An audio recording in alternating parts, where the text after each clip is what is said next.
Pronto. Beleza. Bom, gente, e aí? Como que vocês estão?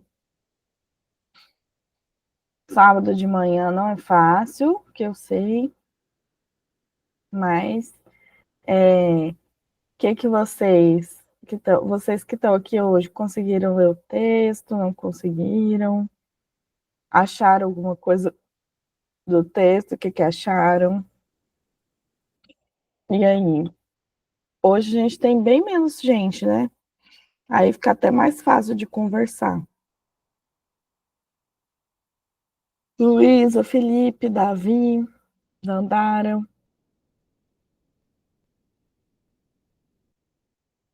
Uhum, não, sem problemas. A Luísa, só para a gente ir se apresentando, já que tem poucas pessoas. Luísa, você é o quê? Estudante, psicóloga? Podem se apresentar rapidinho, já que a gente está em menos pessoas.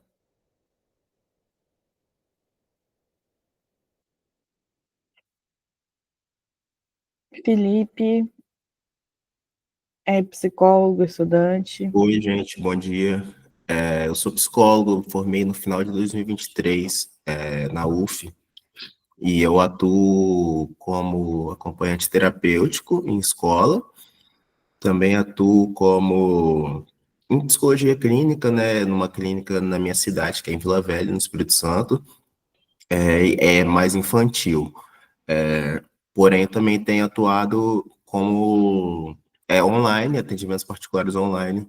Aí como eu tenho atuado através da psicologia histórico-cultural, né? Tipo, com um pouco de base que eu tenho, ainda tenho, mas eu tenho tentado articular com os meus estudos e tudo mais, ainda não tenho tantos pacientes também, aí acaba que dá para ir fazendo, né, essa ligação entre a teoria e a prática, essa praxis, né, como falo.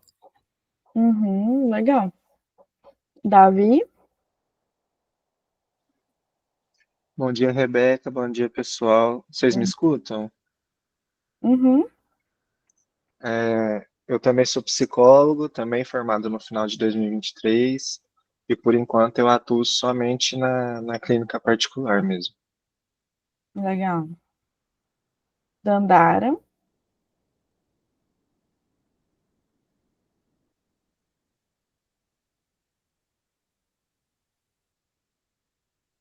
Franciele. Oi, pessoal, bom dia. Tudo bem? Estão me escutando? Aham, Então, eu sou formada, já tenho acho que uns 3 anos, terminei no meio de 2021.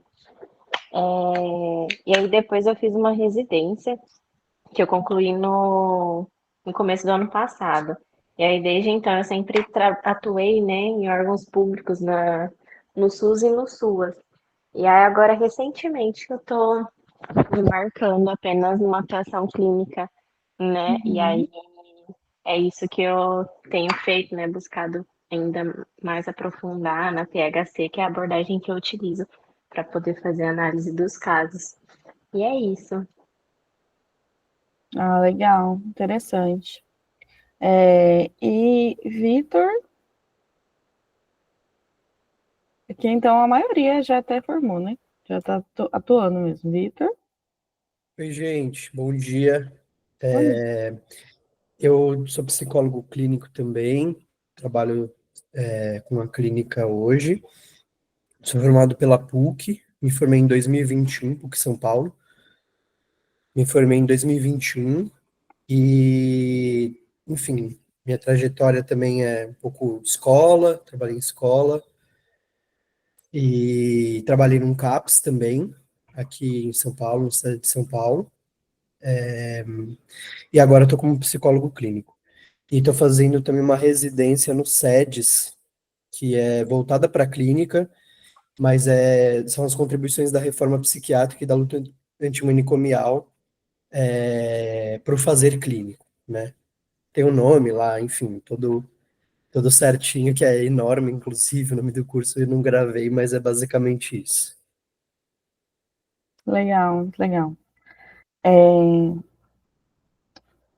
Gilealdo.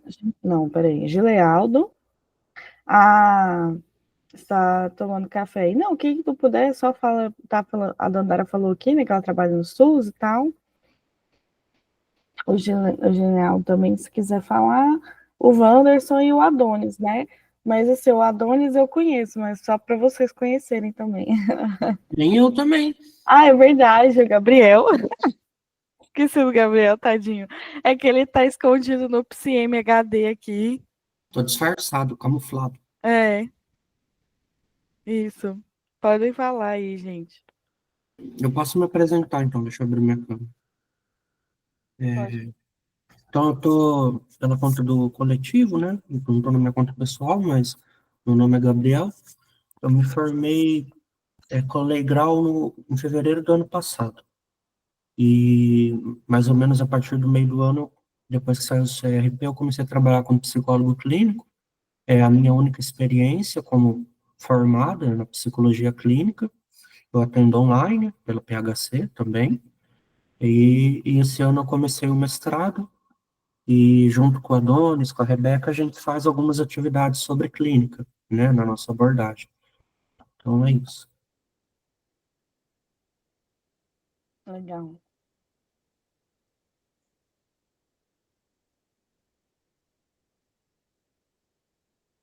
Mais alguém quer se apresentar? Oi, agora eu consigo ligar o microfone. É, Meu nome é Luísa, eu me formei no final de 2022. Desde então, eu trabalho com atendimento ambulatorial no complexo comunitário aqui em Salvador, e esse ano eu comecei a atender na clínica particular, e aí desde que eu me formei, eu venho alinhando minha prática à PHC. Massa. Honestamente, acho que a maioria de vocês tem mais experiência com clínica do que eu. Porque, assim, só para vocês saberem também, né? A minha experiência com clínica é na clínica psicoterápica mesmo, né? Atuando com clínica particular na PHC. Então, assim, é interessante. E aí, gente, perdão aí pelos bocejos, mas sábado de manhã é muito difícil não bocejar. Mas essa atuação que vocês estão trazendo, né, do SUS, no SUAS, né, em hospitais e tal, cara, é muito, muito massa, eu acho muito legal. Mas eu, por exemplo, não tenho essa experiência, o que é bem legal, né, porque dá para a gente ter trocas boas aqui, né? Então, mais alguém quer se apresentar ou a gente pode começar?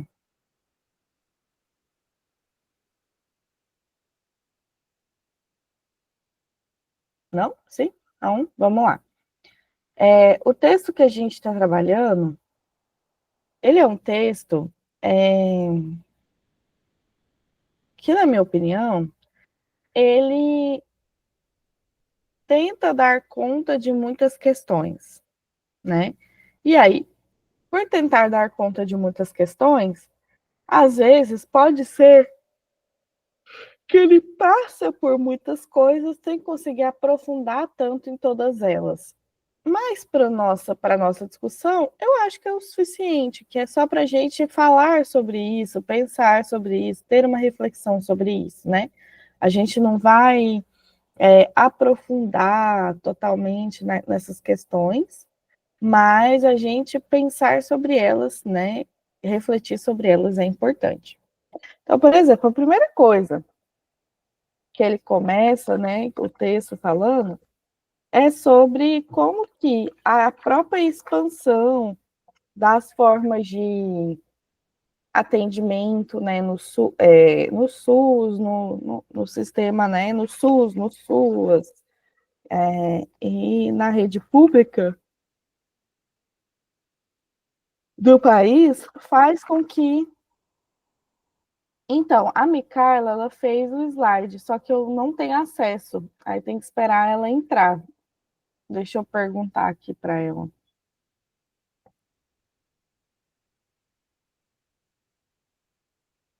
Porque ela faz os slides, só que aí, dessa vez,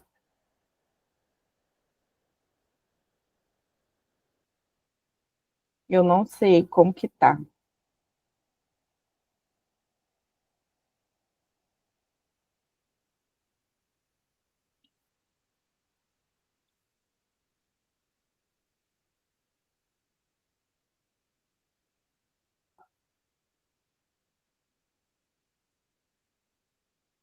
Ó, achei aqui não sei se Carla entrou, Rebeca.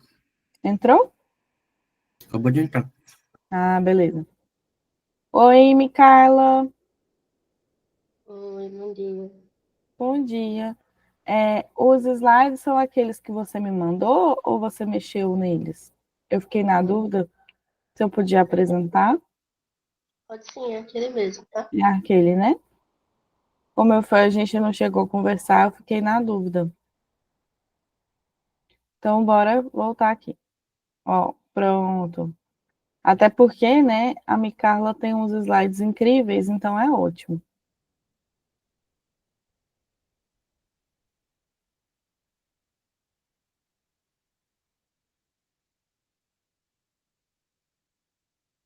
Tá dando para vocês verem, gente? Rebeca, eu acho que seria bom você diminuir um pouco o zoom. É PDF, tem como? Tem.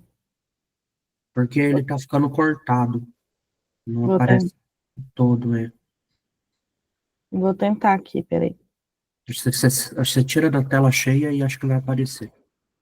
Aí, deixa assim, perfeito. Tá perfeito. Beleza. Então vamos lá.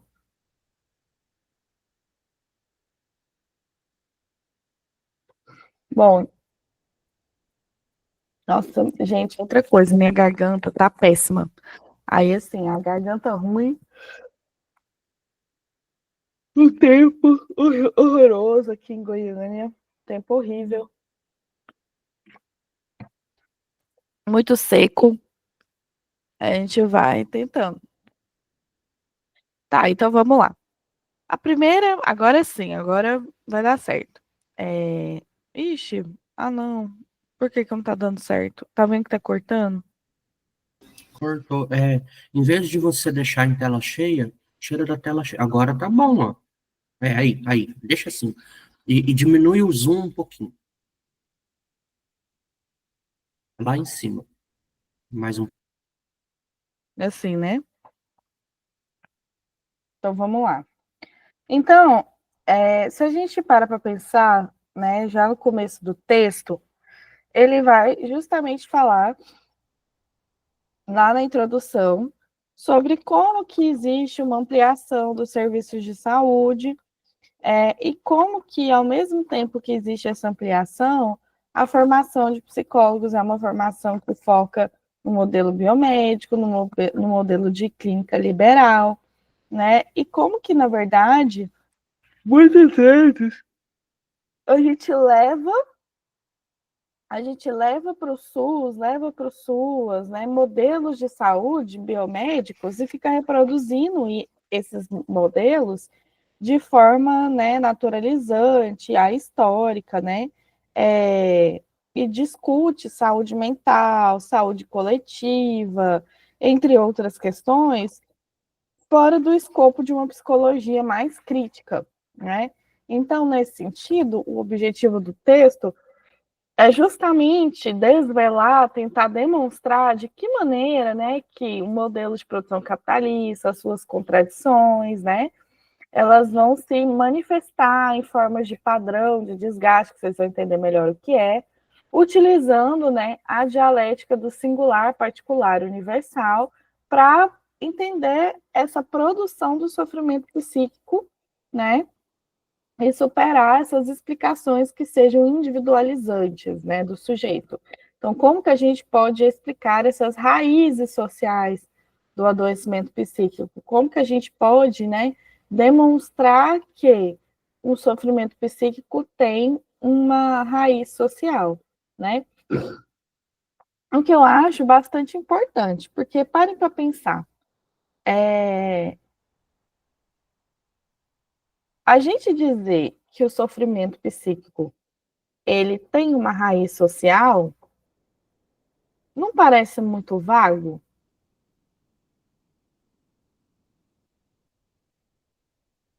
só dizer assim, o sofrimento possui uma raiz social. Mas assim, que raiz é essa, né? Como isso se dá? Como isso acontece, né? Como é que a gente pode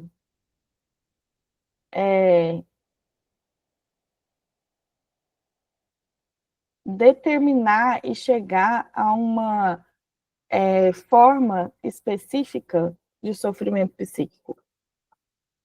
Isso é uma discussão que eu considero muito importante. Porque senão a gente também corre o risco de cair no sociologismo. Vocês não concordam? Que, por exemplo,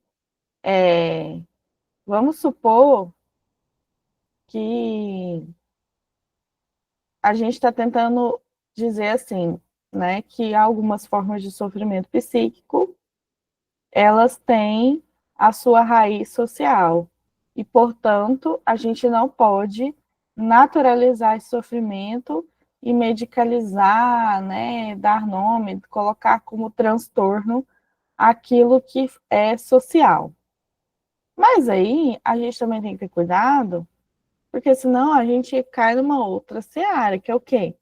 De negar que existem questões que são orgânicas e que existe um limiar entre o que é saúde e o que é doença, entre o que é normal e o que é patológico, né? O que então é um adoecimento, né? O que é uma pessoa que vive com formas patológicas, né? Que vive em sofrimento, né? E como é que aquele sofrimento, apesar de ser individual, apesar de ter uma raiz orgânica, como que aquilo foi se constituindo socialmente? Eu acho que o ponto é esse. Não sei se eu estou me fazendo entender, mas assim, a gente tem que ter muito cuidado, porque senão a gente acaba caindo num discurso muito perigoso, que é assim, então tudo é culpa do capitalismo? Então tá todo mundo doente? Né? Porque se está todo mundo doente, ninguém está doente. Se tudo é culpa do capitalismo, então não precisa existir a profissão do psicólogo, né? E aí?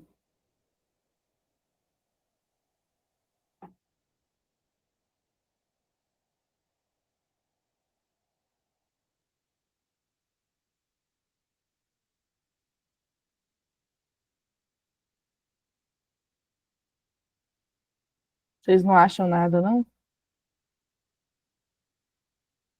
Pode repetir, por favor, Carlos? Peraí, Rebeca. Eu estou dizendo assim, que a gente precisa ter cuidado na hora de colocar essa questão da raiz social do sofrimento psíquico. Porque senão a gente pode acabar caindo na ideia de que tudo é sofrimento ou que nada é sofrimento. Entendeu? Porque assim, vamos parar para pensar. Se a gente está dizendo que existe uma raiz social do sofrimento, onde é que estão as questões orgânicas aí? Onde é que estão as questões individuais? Né?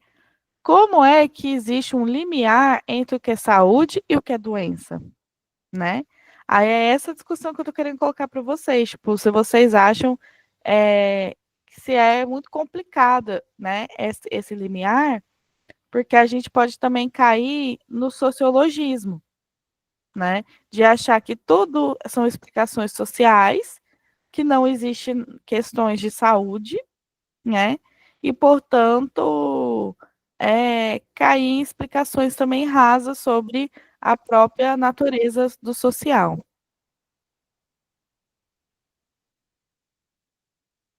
Exatamente. Corre o risco de cair no fatalismo, né? Pode falar, Adonis. Sim. Corre o risco de pegar uma categoria de uma ciência para outra e não funcionar, como muitas vezes não funciona. E corre o risco também de descrever sem explicar, né? E de ficar na ilusão de explicação, que é pior. A ilusão de explicação acho que é pior ainda. Então eu falei isso, não está explicado. Na prática, você não vai fazer isso na clínica. Eu acho que se fizer isso, eu estou muito preocupado, tá? Você chega assim e fala, não, o problema é que tu é pobre e o capitalismo, e aí pronto, primeira sessão encerrada, intervenção feita.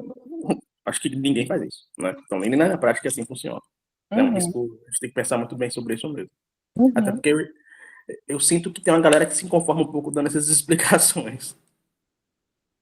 Então, exatamente. Né? Se a gente se conforma que a explicação é que o capitalismo é ruim, né? A gente, no fim das contas, não explica nada. E assim, por que eu gosto de trabalhar esse texto? Porque lá no estágio que eu dou, é meio que minha vacina para o senso comum das minhas alunas, né? Que os alunos chegam nesse senso comum. Então, tipo assim, professora, então tudo é culpa do capitalismo? Falo, gente, vamos lá. Ok, de certa forma, culpa do capitalismo, mas não é que isso explica tudo e, portanto, vocês não têm que pensar nada para um fazer clínico, né? Aí, por isso que eu passo esse texto, para mostrar que não é porque uma coisa ela tem uma origem social que ela não desemboca em questões subjetivas e singulares, né? Felipe, pode falar. Então, essa era um pouco da minha resistência na época que eu estava fazendo a faculdade, que por exemplo, de me encontrar numa linha de clínica, né? Porque eu conhecia PHC depois de formado. E aí eu fui me aprofundando nos estudos, enfim, ainda estou me aprofundando, né? Porque muito no início ainda. E muito se falava lá dessa raiz social, do sofrimento psíquico e tudo mais. E eu sempre compreendi como as discussões que eram levantadas lá pelas diversas linhas e tudo mais, considerar isso. E aí a conclusão era, o sofrimento psíquico surge no todas essas questões do capitalismo e tudo mais, seja qual linha que fosse, né? A gente tem que considerar o contexto social do sujeito, e ficava aí. Aí eu ficava pensando, né? E a partir de agora, o que a gente faz? E uma vez foi isso no início da faculdade, não fui eu que fiz o questionamento, mas alguém falou. E aí aí perguntaram isso, o que a gente faz a partir disso, então. E aí a professora só falou que, tipo assim, ficou nesse papo reflexivo só, a gente tem que refletir, não deu uma resposta prática, assim, sabe? Não que tenha que ter também uma resposta fechada, que vai ser o mesmo para todo mundo, mas só que não passava desse limite. E aí aí eu ficava pensando, cara, eu não quero clínica, sabe? E eu passei a faculdade toda numa resistência, um medo de clínica, estar frente a frente com a pessoa e tudo mais. E eu fui atuar primeiro um estágio pela prefeitura que teve lá, que eu atuei como em saúde, né, na saúde do trabalhador. E aí ali eu fui conhecendo um pouco mais, mas ainda não conhecia a PHC. E aí, enfim, Aí depois eu posteriormente conheci a PHC e fiquei, caraca, por que não conhecia antes, sabe? Eu teria aproveitado muito mais a faculdade nesse sentido, né? De me encontrar numa área e tudo mais. Boto fé demais. Eu também tive uma trajetória um pouco parecida, mas aí no caso, assim, eu tive PHC. Mas no meu caso, eu realmente achava que a PHC não tinha sido criada, nem feita, nem nada para clínica. Então eu meio que só negava mesmo. Tipo, clínica, isso aí não vai dar fruto, isso aí não vai dar futuro. Eu pensava, não, isso aí é uma ideia morta, isso aí não vai dar em nada, não. Mas deu, né? Tanto que depois eu mudei de ideia. Pode falar, Gabriel. Acho que isso que vocês estão comentando, vou falar brevemente, né, para não ficar muito tempo. Uma coisa muito presente no discurso da psicologia marxista, né, que é a inércia da técnica. Muitos psicólogos marxistas não conseguem desenvolver uma técnica para trabalhar com pessoas que estão vivendo no agora, no capitalismo. E a gente precisa desenvolver pesquisa de base, pesquisa empírica, que demonstre como que a gente vai intervir, por exemplo, num quadro de sofrimento psíquico. Uhum. E aí você pega os trabalhos de pós-graduação, é tudo pesquisa teórica. Não funciona. É o que a Uhum. gente precisa.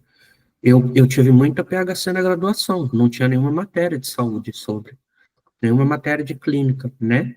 Se eu não me engano, tem uma professora na Federal do Mato Grosso do Sul que é concursada para dar estágio de clínica, em PHC. Então ainda é uma coisa complicada, e as pessoas criam essa visão de que não tem nada para fazer a não ser transformar o capitalismo, mas as pessoas estão sofrendo hoje, as pessoas estão adoecendo hoje, né? Então, é uma coisa, que bom que a gente tem esse espaço para mostrar para as pessoas que não é bem assim, e combater essa ideia de que não tem o que fazer enquanto não tiver revolução, porque tem.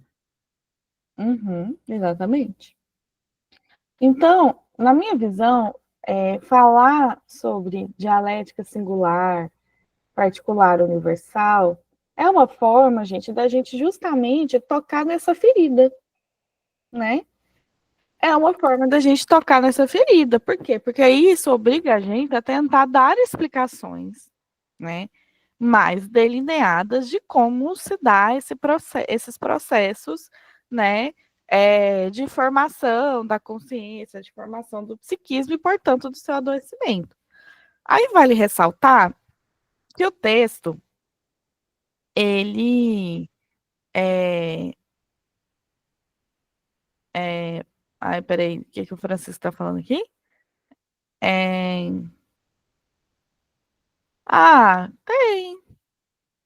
tem, mas depois eu falo. Depois, mais para o final, eu falo assim, os programas que tem pessoas que trabalham com isso. Mas, por exemplo, a minha orientadora mesmo, ela tem interesse, né, em continuar pesquisando clínica. Ela me colocou para pesquisar a clínica e ela tem interesse em continuar pesquisando com outras pessoas depois, né, lá na UNB. E tem outros lugares que pesquisam também. Mas, assim, qual que é o ponto, então, aqui? O texto, ele vai falar um pouco, né, sobre a concepção de sofrimento psíquico, ele vai falar um pouquinho, né, sobre a perspectiva da teoria histórico-cultural e da teoria da determinação social do sofrimento. Então, acho que é importante também a gente entender que nem sempre, né, a PHC vai dar conta de tudo. Então, nesse texto, por exemplo, as autoras, elas recorrem a outras teorias, né? Elas recorrem, né, à teoria do Canguilhem, elas recorrem à teoria da determinação do sofrimento, né, da determinação social, né, da doença, para poder ajudar a explicar essas questões, né? E aí, gente, nessa primeira parte do texto, né, que eles vão falar aqui sobre o conceito de sofrimento psíquico, né, elas trazem justamente a concepção do Canguilhem. Então, uma coisa que eu acho interessante é que elas citam aqui, né, alguns autores, dizendo que a gente pode enxergar o sofrimento psíquico sob diversas óticas, né? Deixa eu passar aqui o slide, só para ver. Ah, aqui não, peraí, volta. O sofrimento psíquico, ele pode ser enxergado sob diferentes óticas. Aí elas citam aqui várias. Você pode enxergar ele como sinônimo de adoecimento, mas você pode enxergar como um ponto de transição para o adoecimento. Você pode enxergar como um transtorno mental. Você pode enxergar como um bem para o sujeito, situando na sua dimensão de alteridade, né? Então, assim, muitas teorias vão conceber o sofrimento de uma forma diferente. E aí elas trazem justamente a perspectiva do Canguilhem, que na minha opinião é bem interessante, porque para ele, né, nesse livro aqui, ó, que inclusive está bem aqui, peraí, deixa eu pegar ele aqui para vocês verem.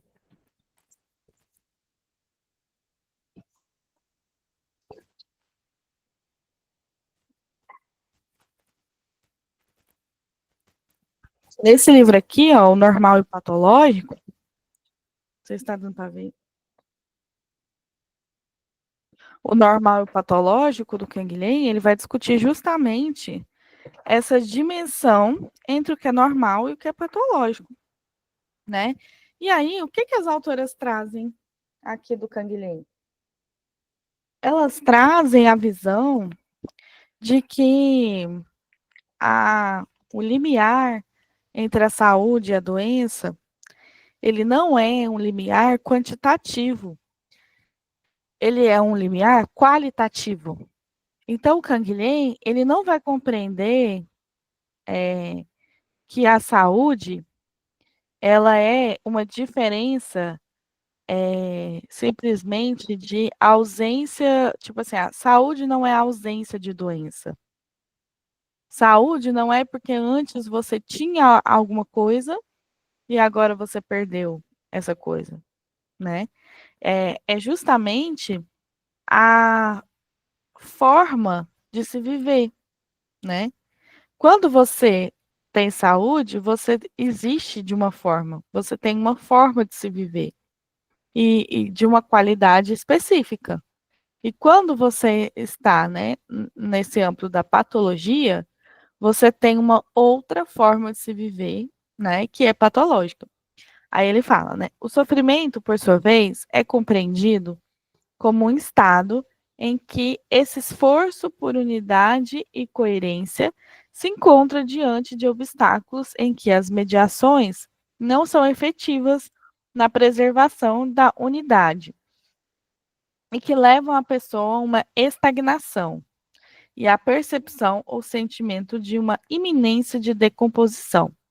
Isso ocorre não somente como processo biológico ou orgânico, mas fundamentalmente como parte da experiência de vida correspondente a um mal-estar, desconforto ou dor, a qual bloqueia a dinâmica de transformação dos sujeitos, enriquecendo, enrijecendo a forma como esses se relacionam consigo mesmo, com os outros e com o ambiente, né?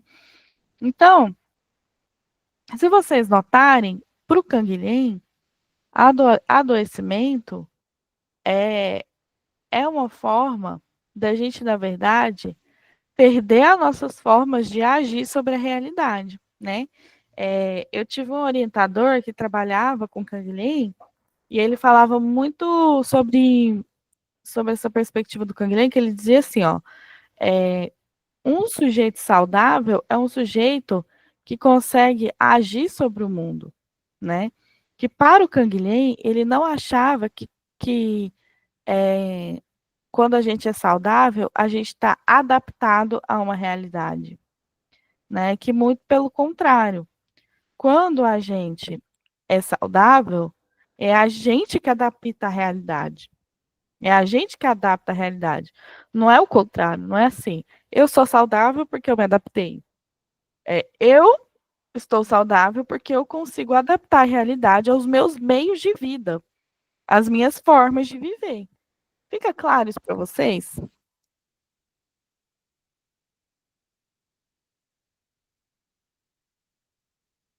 Então, assim, cada vez que eu tenho mais capacidade de agir no mundo, eu tenho mais normatividade, porque eu consigo viver naquele mundo, adaptar aquele mundo a mim, às minhas necessidades, às minhas questões. E, de certa maneira, o sofrimento, né, a patologia, é justamente quando a gente passa a não conseguir mais adaptar esse mundo. A gente perde a nossa possibilidade de ação, digamos assim, né? E aí, isso é o conceito que eles dão aqui, que eles apresentam, né? Aí, depois, eles vão falar um pouquinho, as autoras, né? Sobre a psicologia histórico-cultural. E eles dão uma pincelada, né? De que quando a gente está falando de sofrimento, né? Psíquico, a gente também precisa entender como é que a gente formou o nosso psiquismo. Porque isso nos leva a entender como ele pode também adoecer, né? Que aí a gente não consegue esgotar essa discussão aqui hoje, mas ela é muito importante também, que é a ideia de constituição do psiquismo, né, como um desenvolvimento, porque para o Vygotsky é assim, ó, existe o desenvolvimento e a desintegração do psiquismo, né? O desenvolvimento, né, nesse processo de criar o psiquismo, e a desagregação como essas formas patológicas. Então, eles citam aqui um pouco, né, sobre a construção da personalidade, né, que essa construção de personalidade, ela tem uma natureza social, né? Por quê? Porque o sujeito se apropria, né? O sujeito se apropria da realidade à sua maneira, né? Então, quando o sujeito tem as suas relações sociais, né, durante o seu desenvolvimento, ele vai criando, né, processos de internalização, né, das funções psicológicas superiores, e essas funções vão formar o seu sistema psicológico. E esse sistema psicológico forma, né, a consciência. E assim, esse sujeito vai desenvolvendo a sua personalidade. Isso aqui de forma muito resumida, tá, gente? Até meio simplista, né? Para a gente dar conta do tema, não é? E aí, quando esse sujeito adoece, né? E o texto deixa isso bem claro, há então uma desorganização e uma desintegração dessas funções psicológicas, né? Inclusive, eu tinha separado aqui no texto uma citação. Cadê? Aqui, ó, que eles trazem do próprio Vygotsky, que ele fala assim, ó, mas o que muda e se modifica são precisamente as relações, ou seja, o nexo entre as funções em si, de maneira que surgem novos agrupamentos desconhecidos no nível anterior. E aí o texto fala, quando uma pessoa está doente, né, ou está com alguma forma patológica, né, a gente não pode dizer que essa forma não existe nas pessoas consideradas normais. A questão é que os nexos interfuncionais mudam. Por quê? Porque nós, que somos, né, aparentemente normais, entre aspas, a gente também pode ter ideias delirantes, mas a gente não acredita naquele delírio.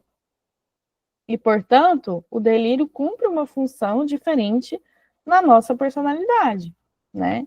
Então, assim, é algo para se pensar. Por exemplo, quando a gente agora tem aí, né, os bebês reborn, né? Será que o delírio, né, está cumprindo outra função na nossa sociedade, na constituição da nossa personalidade, né? Enfim, uma piadinha, mas faz sentido a gente pensar, né? E aí, a outra teoria que os autores trazem é a teoria da determinação social do sofrimento psíquico, que aí aqui as autoras já vão falar mais sobre essa outra teoria que vai demonstrar como que, assim, não é simplesmente saúde, não é simplesmente uma questão orgânica, né? Então, o fato de uma classe social adoecer mais, uma outra classe social ter mais acesso a processos de saúde, né? Uma classe social ter acesso a formas diferentes de se produzir saúde, vai fazer diferença na forma como a gente vai se adaptando e vai construindo esses processos, né, de saúde na realidade, né? Então, é interessante, né, porque aqui elas deixam muito claro que, assim, a saúde, se a gente olha ela pelo âmbito do indivíduo, individualmente, a gente pode cair no erro de achar que a saúde é só quando esse sujeito está aparentemente saudável.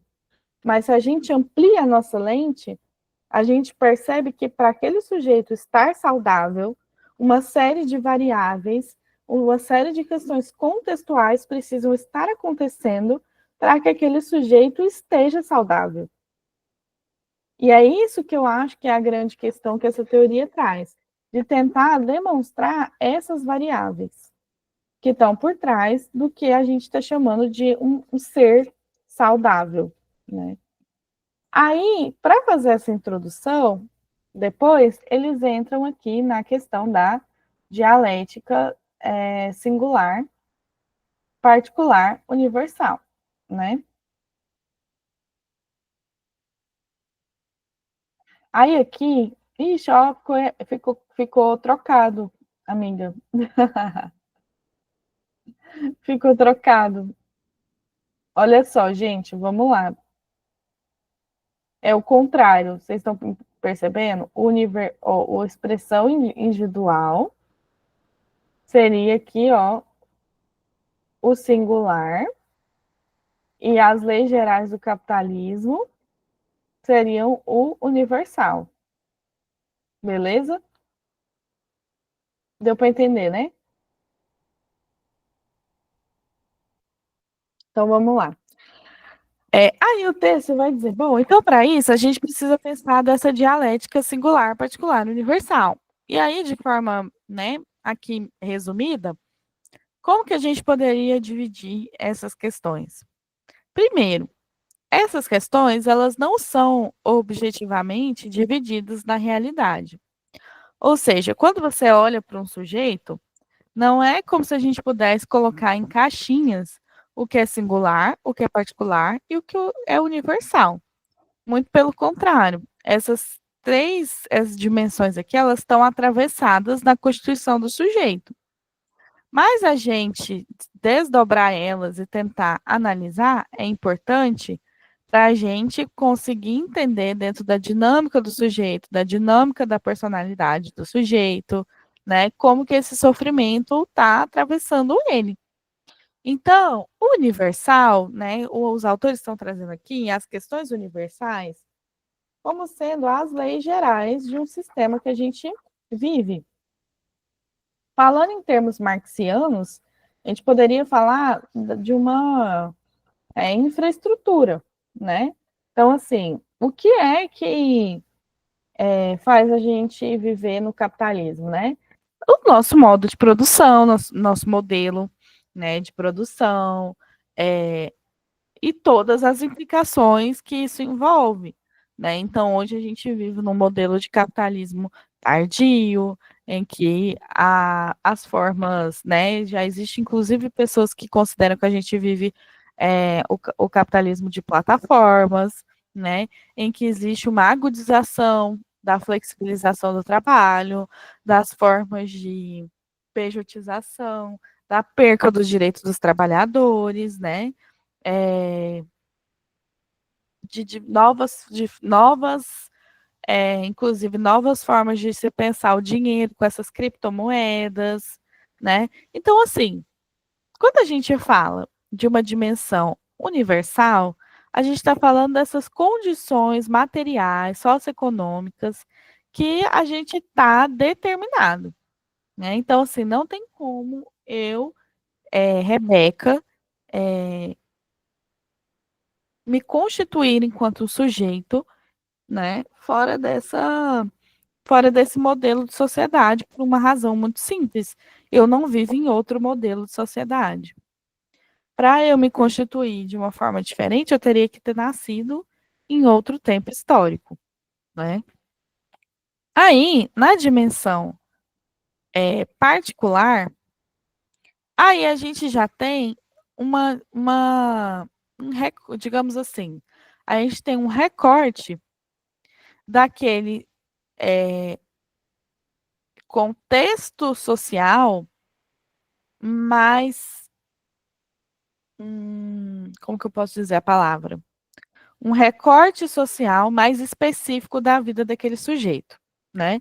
Porque, por exemplo, ok, todos vivemos no capitalismo, mas nem todo mundo que vive no capitalismo é negro, é branco, né? É mulher, é homem, é uma pessoa trans, Algumas pessoas vivem em classes sociais superiores, né? Mais abastadas, outras pessoas vivem em classes sociais inferiores. A depender do lugar que você está, você vive uma cultura muito diferente de outra. Então, existem questões particulares, né, que vão também influenciar essas questões, porque assim, eu moro em Goiânia e vocês moram em outras cidades. Todos nós estamos, ai, desculpa, sobre a égide do capitalismo. Mas, ao mesmo tempo, cada um de vocês, na cidade de vocês, vai ter implicações mais específicas de como esse capitalismo se organiza. Então, por exemplo, aqui em Goiás, a gente sabe que é o berço do agronegócio, né? Aí a gente sabe que aqui, né, tem lá o Caiado, né, com aquela política dele, né, de segurança pública de matar todos os presos, né? De uma forma aberta, inclusive como se fosse propaganda do governo. Aí você tem a militarização das escolas públicas, né? Isso é uma forma, né? Outros lugares têm outras formas, né? E é nesse sentido que a dimensão particular atua. E no caso da dimensão singular, que aí está aqui como universal, né? Porque ficou invertido, já é como todas essas questões sociais foram atravessando o sujeito e constituindo a sua singularidade, né? Então, assim, isso é muito importante. E eu sempre falo isso, por exemplo, uma mesma situação, ela pode causar adoecimento em uma pessoa e não causar adoecimento em outra pessoa. O que que vai determinar isso?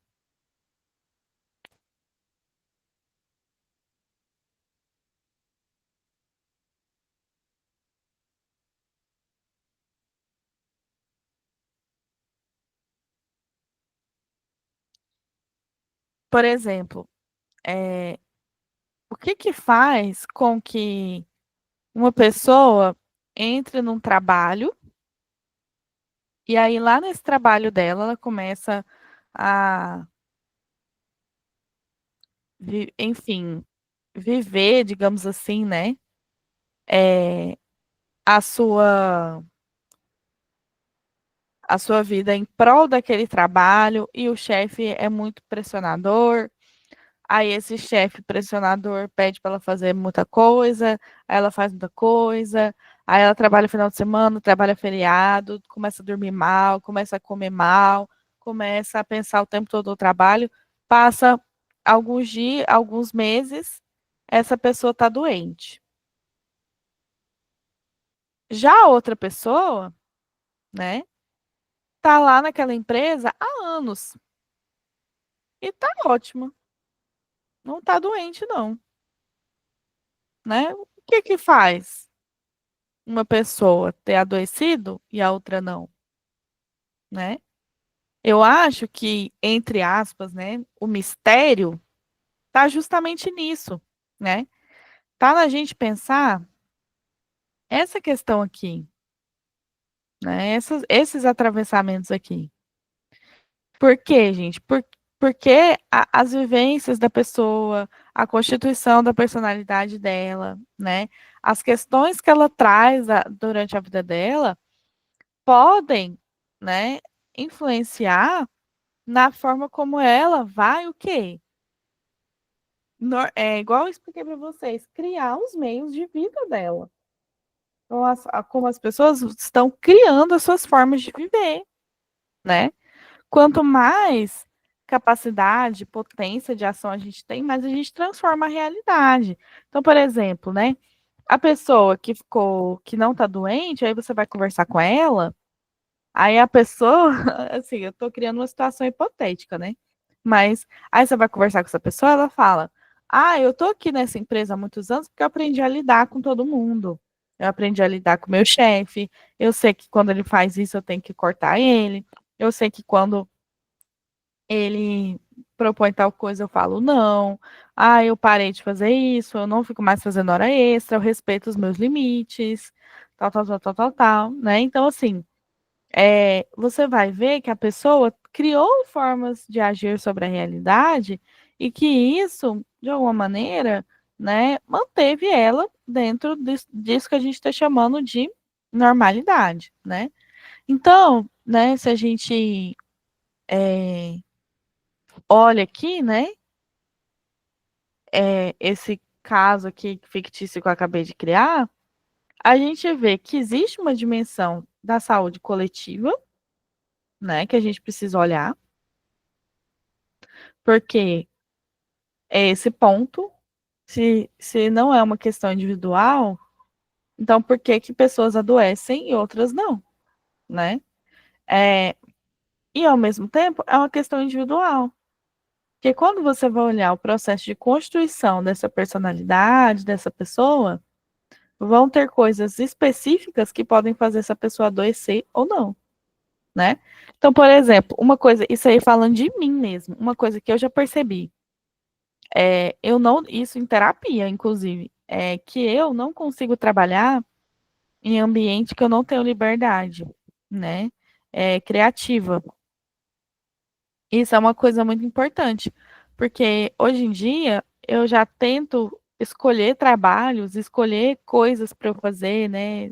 Trabalhos em que eu posso ter liberdade para decidir o que eu quero fazer no dia a dia.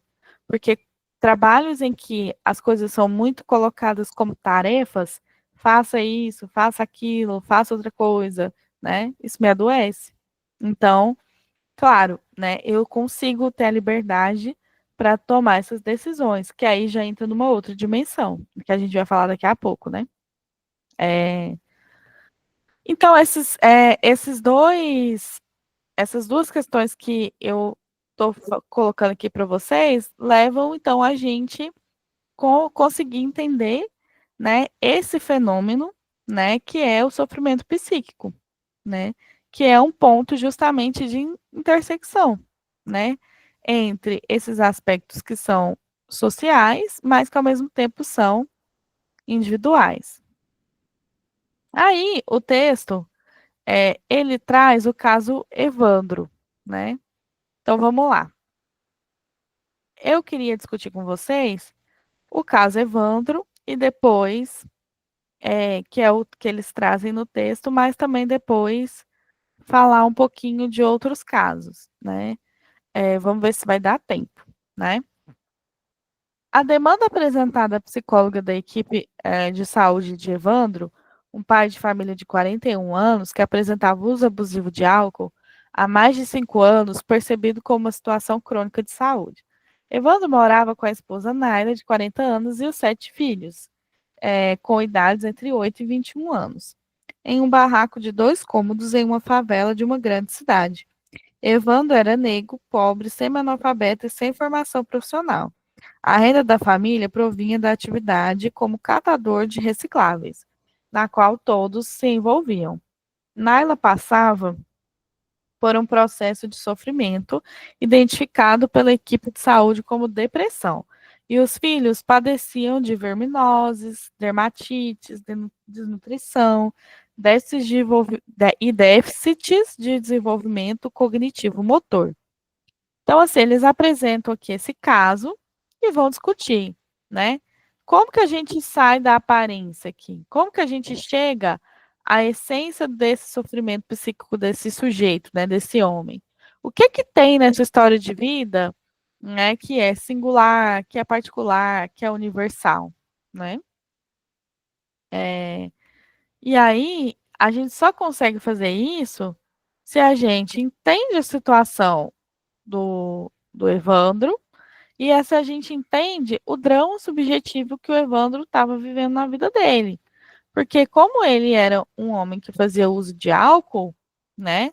Ele estava justamente tendo muita dificuldade para largar esse uso abusivo do álcool, porque ele entendia que a vida dele era tão ruim que assim, né? Isso tá lá no trechinho que eles colocam, né?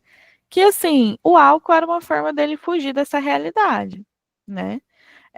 E aí o texto vai conseguindo fazer essa análise, né? Então, assim, o que que tem de singular, né, nessa situação? O singular, ele nunca vai existir por si mesmo, né? Ele nunca vai existir como uma forma totalmente individualizada. Ele é o nosso ponto de partida para compreender todos esses atravessamentos que o sujeito está vivendo, né? Então, como é que singularmente, né, o Evandro significa a realidade dele, né? Aparentemente, com uma realidade muito difícil de se viver e que só pode ser vivida por meio do uso abusivo de drogas, né, de álcool no caso, né? Porque viver de outra forma é impossível. Então, olha só, eu acho interessante essa fala porque me volta muito no Canguilhem, né?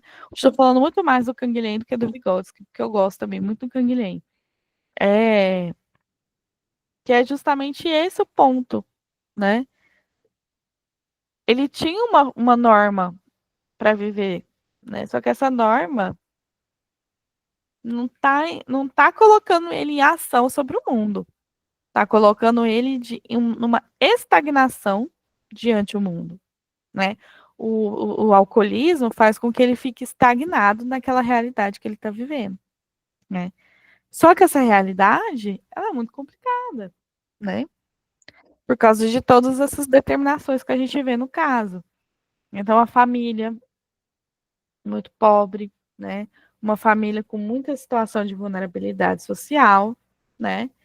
E aí, o fato desse sofrimento aparecer não é simplesmente porque Evandro tem uma tendência a isso.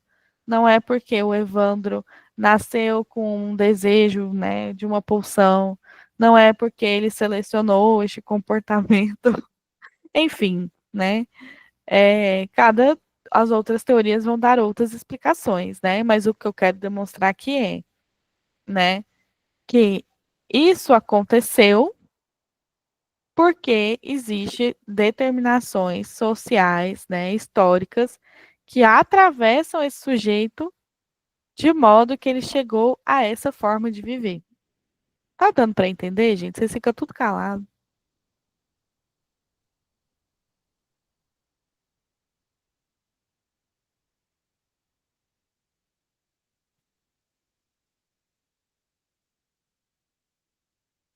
Aqui, na minha. Tá sim, tá sim. Eu só não falei nada porque eu tô lavando louça enquanto ouço. Normal. Eu também. Eu fui pego de surpresa com o horário da aula, então, do grupo. Então, tô meio que organizando as coisas aqui e ouvindo, que nem podcast. Sem problema. Não, é porque hoje eu tenho uma reunião às 10, aí não dava para fazer às 10. Mas é só hoje mesmo que teve que mudar. Depois no volta tudo ao normal. Aí, gente, aqui também até que eu tenho uma outra citação, né? Que meio que fala o que eu já estava explicando, né? Há então a necessidade de buscar as relações dinâmico-causais reais subjacentes aos fenômenos e de forma a reconstruir no pensamento a realidade como síntese das múltiplas determinações, né? Então, isso aqui de alguma maneira explica, porque assim, o que eu estava tentando falar para vocês, porque é justamente essa questão.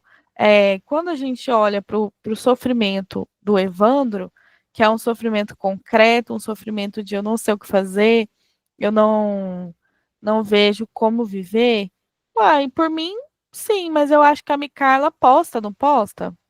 Lá no site? Como é que é? Eu não lembro.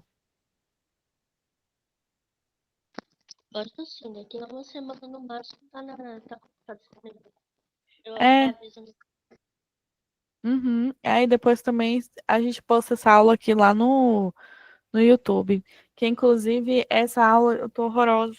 Aí vai ficar lá minha cara no YouTube. Enfim. Mas ó, vamos lá. Essa questão desse atravessamento, né, ele coloca justamente essa, essa necessidade que a gente tem de criar esses nexos, essas relações dinâmico-causais, né? Então, assim, eu não consigo agir sobre a minha realidade, por isso eu busquei no álcool uma forma de dar sentido para a minha realidade. E aí que está o ponto, porque se a gente, enquanto terapeuta, ouvindo o sujeito, a gente consegue perceber esse nexo, aí a gente pode trabalhar com o sujeito. Porque aí, como eu falei no nosso encontro passado, a gente começa mostrando essas contradições para esse sujeito. A gente consegue colocar ali para ele mediadores, questões, né, diversas outras questões que a gente não consegue aprofundar aqui, mas colocar questões para ele de maneira a ele tentar ressignificar essas questões, recolocar essa realidade, tentar repensar a própria realidade dele e assim, dessa forma, tentar também voltar às suas formas de normatividade e de transformação da realidade, né? Obviamente, a clínica não é um espaço de transformação social no nível macro, né? Então, assim, a revolução não vai acontecer na clínica psicológica, mas não dá para a gente negar que se a gente está fazendo intervenção sobre um sujeito que a gente entende melhor esses nexos dinâmico-causais que esse sujeito está trazendo para a gente consegue intervir de uma maneira mais efetiva naquele sofrimento, para que esse sujeito também consiga, né, transformar a sua própria realidade.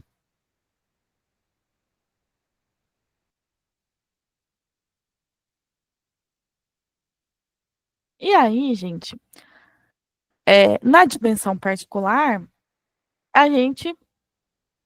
Deixa eu beber mais água aqui, peraí.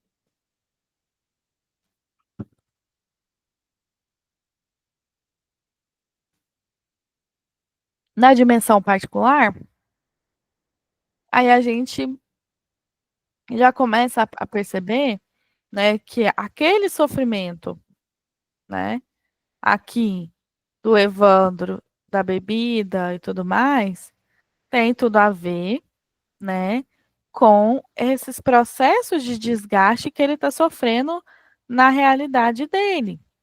Então, assim, uma realidade que retira todo o seu potencial, né, por assim dizer, uma realidade que determina a gente de maneira violenta, que coloca a gente dentro de uma sociedade que para você ter um trabalho, até para você, sei lá, buscar um trabalho, né, você precisa de um endereço. E aí muitas pessoas nem endereço têm para poder buscar um trabalho, né? Ela te coloca numa série de impossibilidades que te determinam, que acabam, né, de te determinar e que você não consegue agir sobre a realidade. Então, eu percebo que quando as autoras estão tratando dessa dimensão particular, elas estão tentando dar conta dessas questões, de como que alguns padrões de desgaste, algumas questões, né, que são dessas realidades sociais, né, que o sujeito está vivendo, vão determinando ele, né? Então, assim, o fato de eu ser mulher, por exemplo, ter nascido mulher, vai limitar a forma de eu exercer a minha sexualidade, por exemplo. Porque eu poderia até querer ser uma mulher livre, que sai, que transa com todo mundo, que faz o que quer, né? Mas como que eu posso fazer isso se eu posso correr risco de ser dopada, estuprada, né, morta, esquartejada e assim por diante, né? Todas essas questões, elas atravessam, né? Aí você, quando você vai constituindo a sua singularidade, aí você faz o quê? Você vê essas questões, você vai se limitando. E isso vai constituindo quem você é, né? E a sua personalidade. fico tentando dar muitos exemplos, mas eu tenho medo desses exemplos acabar ficando muito simplista. Mas eu estou tentando ser didática, gente. Aí aqui um pouco do que eu já falei, vou passar, né, para a gente poder fazer o exercício que eu queria.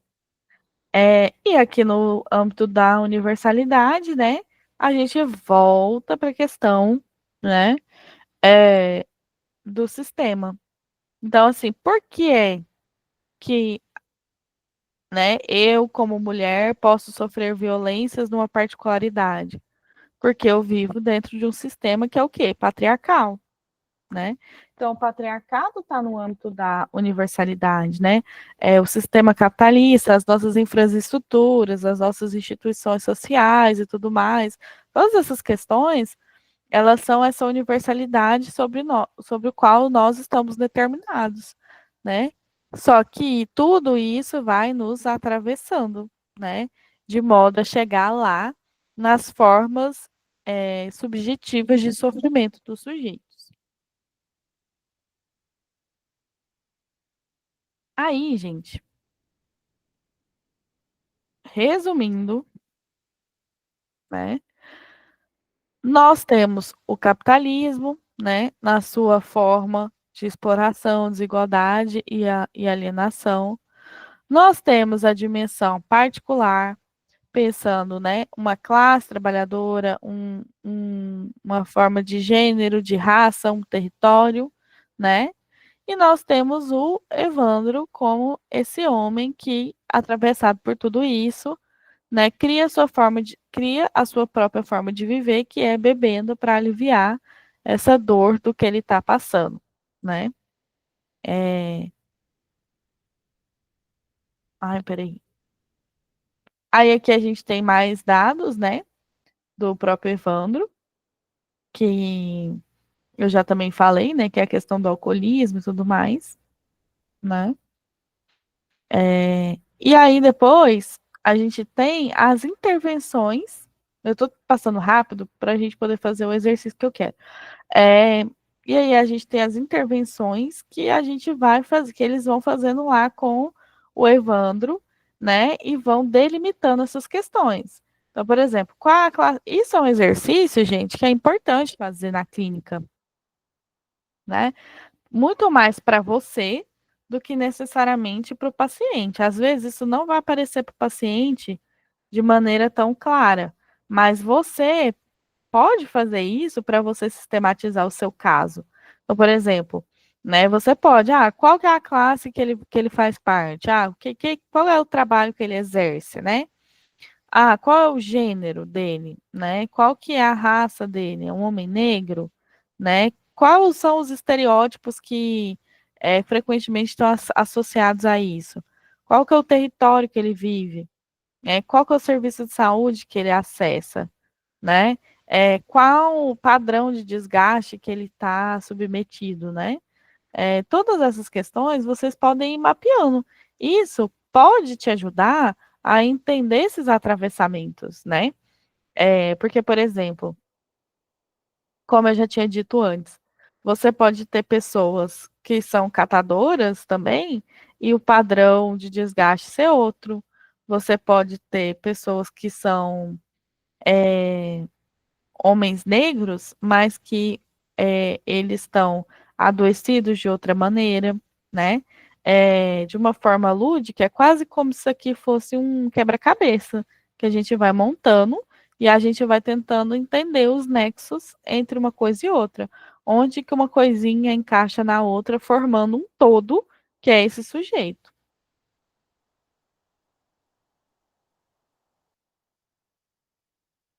Aí aqui eu vou passar.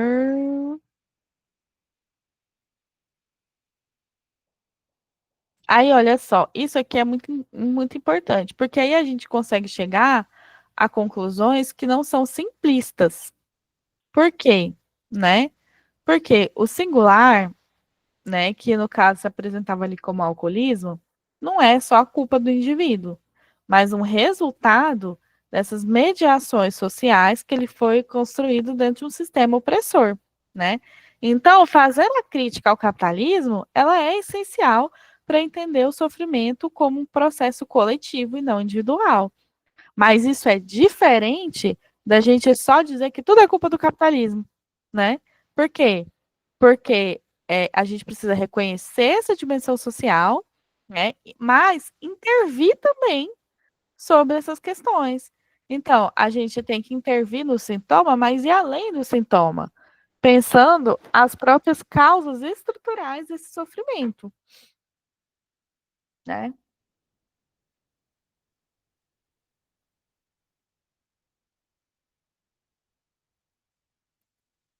E aí aqui a gente vai pensar, né, um outro caso para a gente fazer esse exercício. Por quê? O texto ele traz tudo muito claro, né? O texto ele já coloca tudo o beabá certinho. Então ele já está lá dividido o que é singular, o que é particular, o que é universal, né? De uma forma muito clara. Só que quando chega para a gente na clínica, não chega assim, né? Na clínica, muito pelo contrário, né? A gente consegue notar, perceber que quando o paciente começa a falar, ele vai falando de um monte de coisa da vida dele, ele vai ir, vai voltar nas questões, né? E aí fica mais difícil a gente fazer esses atravessamentos. Aí eu vou pegar uma música aqui para a gente fazer isso. Espera aí só um pouquinho.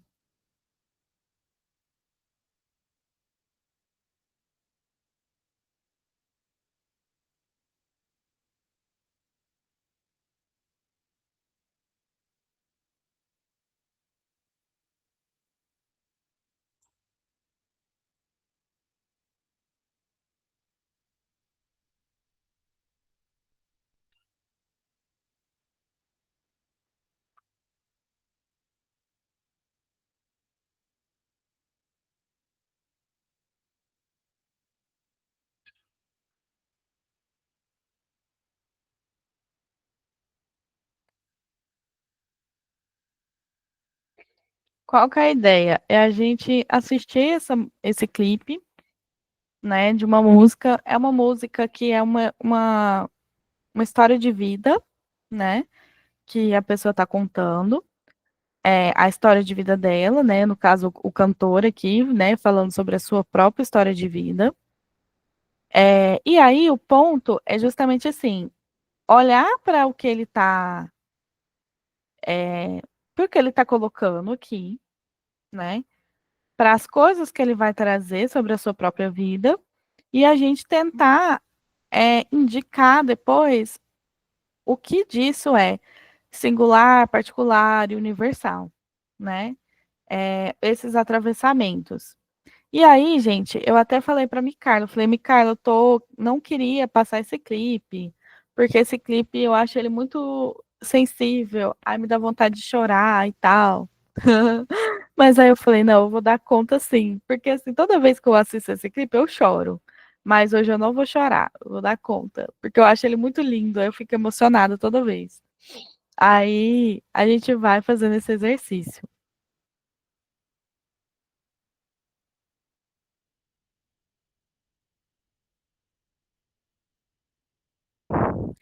Primeiramente, né, o que vocês acharam da música? Eu tive que fazer um exercício muito sério aqui para eu não chorar, de verdade, porque eu amo essa música e eu fico toda vez eu quero chorar. Muito foda. Rebeca, qual o nome do artista? Então, ele chama Residente, só que o Residente, ele já teve um grupo que chama Cali 13. Uhum. Aí, Dá para deixar o link do clipe aqui vou deixar, peraí. no chat?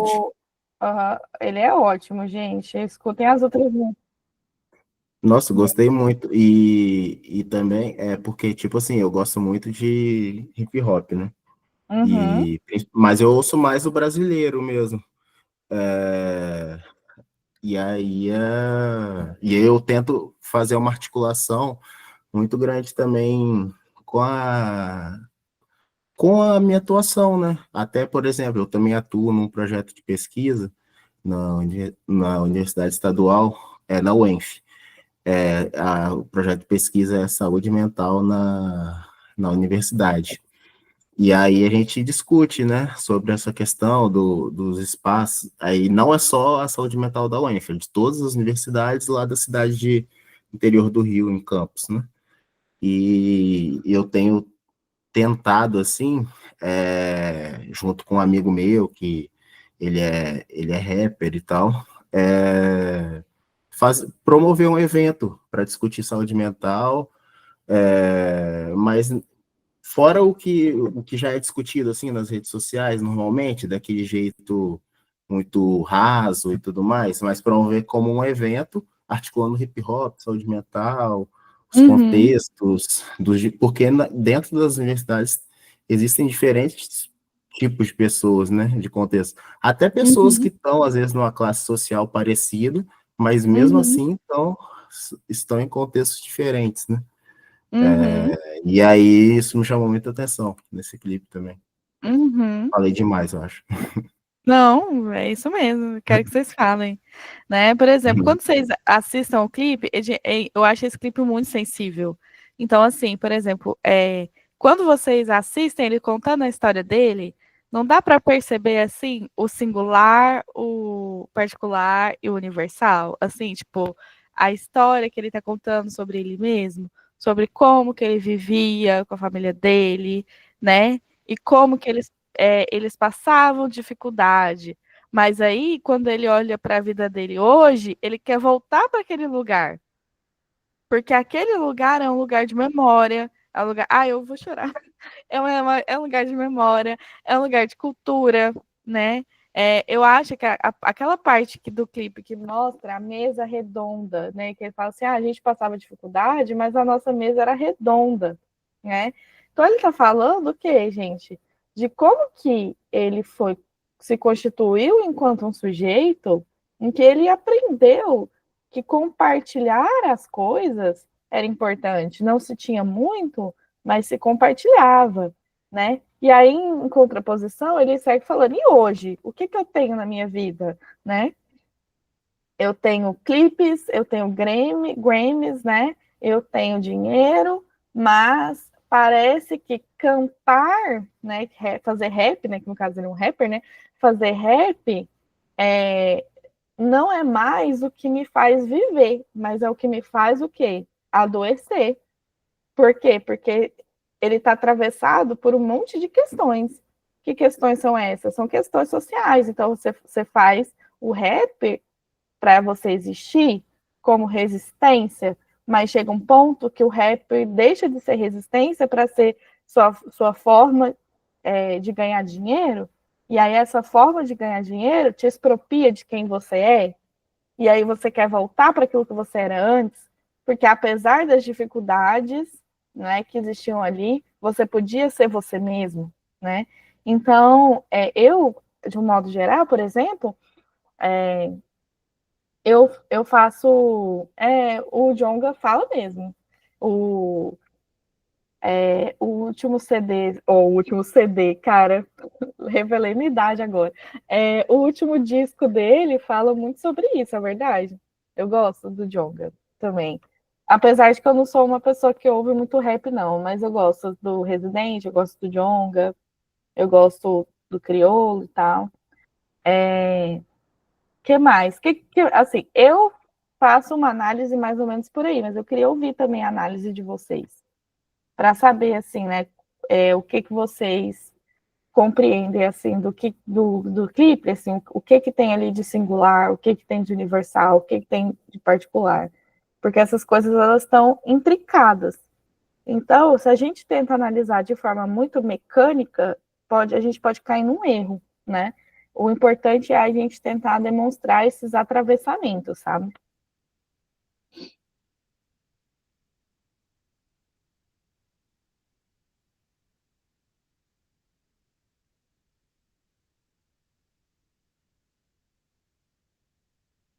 Nada, gente.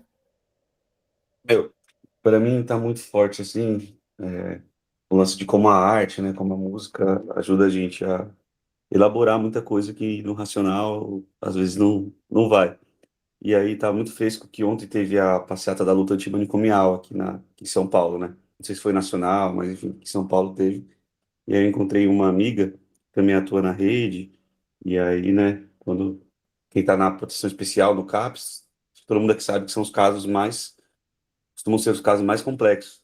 E aí ela contou pra mim que quando ela tá em situações, assim, cabulosas, ela costuma cantar na cabeça dela aquela música do Racionais, da Fórmula Mágica da Paz, que eu não vou arriscar, né, cantar o verso aqui, porque vocês não merecem isso essa hora da manhã, mas sobre como a gente, lidando com todas essas questões, assim, encontra muitas vezes na arte força, né? Força ou forma de expressar e elaborar. E aí eu tô bem impactado com a letra da música que você reproduziu, assim. Tá compartilhando. Exatamente. Pode falar, Luísa. Uma coisa que eu achei interessante é que, por exemplo, o Francisco falou isso, como a música e a arte ajuda a gente nesses momentos. E, assim, para o artista, isso também deve acontecer. Mas, ao mesmo tempo, na própria música, o Resident fala que ele faz turnê porque ainda precisa dar comida para o filho, pagar comida para o filho, alguma coisa assim. Então, essa questão dupla de tem uma coisa importante ali para a pessoa, para a própria saúde dela, na própria humanização dela, mas quando se transforma nesse trabalho, também vira uma obrigação, você precisa fazer pelo dinheiro. E isso também adoece. Exatamente, né? Eu acho isso muito forte, que é assim, essa coisa, né? Eu era uma criança, eu queria ser jogador de beisebol, eu tinha uma vida, né? Que era uma vida difícil, então eu via meus amigos da escola morrer, né, pela polícia, então eu fazia rap para eu resistir, para eu viver, né? Mas aí chega um ponto que isso vira. Por quê? Porque para viver, a gente precisa de dinheiro, né? E por causa do dinheiro, a gente acaba tornando aquilo que nos faz existir, muitas vezes, vira o nosso ponto de adoecimento por causa desses atravessamentos que o sistema coloca para gente. Então, mas aí, exatamente, Francisco, porque assim, ele é artista, mas ele não deixou de ser trabalhador, entendeu? Né? Ele é um artista, mas ao mesmo tempo ele precisa também fazer a arte dele porque ele precisa sustentar o filho dele, né? É, e com todas as contradições que isso traz, né? Então, quando ele fala, como é que ele fala, gente, a frase lá, que, que apesar do sucesso, ele é mais tocado na Alemanha do que no próprio país, né? É uma contradição que ele está colocando, né? Eu faço tanto sucesso, eu escrevo aqui sobre que ele é de Porto Rico, né? Eu faço tanto sucesso, eu escrevo aqui sobre o meu país, só que quem me ouve não é o meu país. Quem me ouve são as pessoas de fora, né? Quem me ouve são os gringos.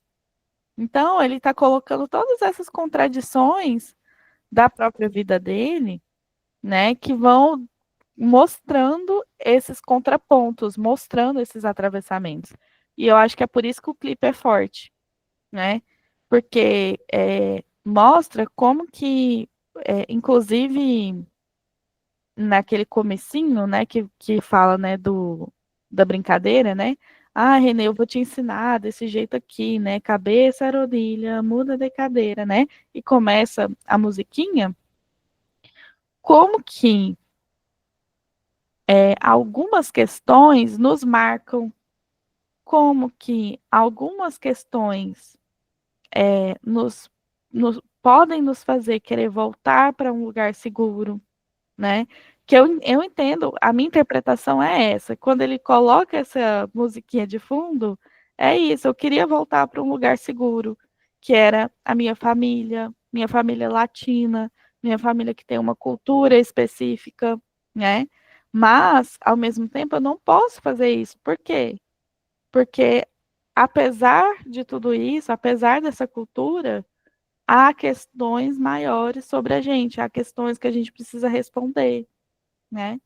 E essas questões muitas vezes tiram as nossas formas lá de viver, que a gente falou, né, do Canguilhem, das formas normativas de viver, né? E aí aquele negócio de uísque lá que ele carrega, inclusive foi uma coincidência. Eu nem tinha associado assim que o caso do Evandro é de alcoolismo e no caso dele envolve essa questão de alcoolismo. Mas mais uma vez, aí o sofrimento aparece aqui desse jeito. Eu não quero mais estar aqui, eu queria sumir, eu não me importo mais com onde eu tô. Eu escrevo bem, mas eu escrevo melhor bêbado. Isso é a narrativa dele. Essa é a narrativa singular do que ele está trazendo. Mas essa narrativa ela é embebida das questões particulares e das questões universais. E aí eu acho que é por isso que esse exercício é importante. Por quê? Porque quando o paciente chega lá para você, ele não vai dizer assim, né? Ah, meu trabalho é horrível, o capitalismo é horrível, né? De forma separada. Ele vai falar da narrativa de vida dele. E a gente vai tentar compreender e criando esses nexos causais entre uma coisa e outra, para entender como é que esse sofrimento foi criado, foi, entre aspas, né, instaurado ali. E, nesse sentido, como que a gente pode intervir. Deu para entender? Eu acho encontros online muito engraçado, porque fica todo mundo assim, caladinho, aí eu fico assim, gente, o que será que as pessoas estão achando? Bom, gente, então, o que eu tinha preparado é isso. Desculpa aí pelas confusões, pelo atraso. Minha internet está horrorosa, então também tem esse problema, mas eu espero que tenha sido proveitoso para vocês. Nossa, para mim foi muito proveitoso mesmo. E finalizou com chave de ouro com essa música aí, na minha opinião. Gostei muito. E na hora eu lembrei de um amigo meu, que ele também é músico e tal, trabalha no rap. Eu deixei até uma música aí, mas eu indico vocês ouvirem tudo dele. O nome dele é Lucas, mas só todo mundo chama ele de Ancorano, porque é do bairro dele, que ele é de Rio das Ostras, né? O bairro dele é no Ancorano. E aí eu deixei uma música aí que se chama Relatos do Destino. E, enfim, casou muito com, se quiser passar aí, se tiver tempo, não sei.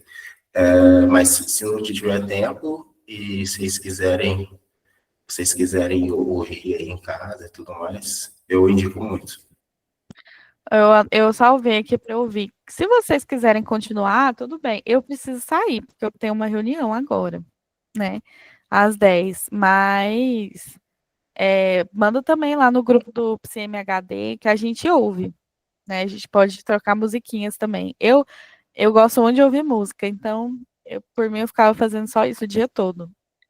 Eu vivo ouvindo música. Vou mandar lá. Manda lá, então. Gente, obrigada aí. Desculpa os transtornos hoje. Das próximas vezes, eu juro que vai dar certo, que não vai dar esse tanto de problema. E a gente se vê daqui uns dias, ok? Ok. A gente poderia criar uma playlist do grupo, hein? Verdade. E aí, Micaela, vamos criar essa missão aí. Boa. Tchau, tchau, gente. Vou mandar o link que a gente vai adicionar. Tá bom. Tchau.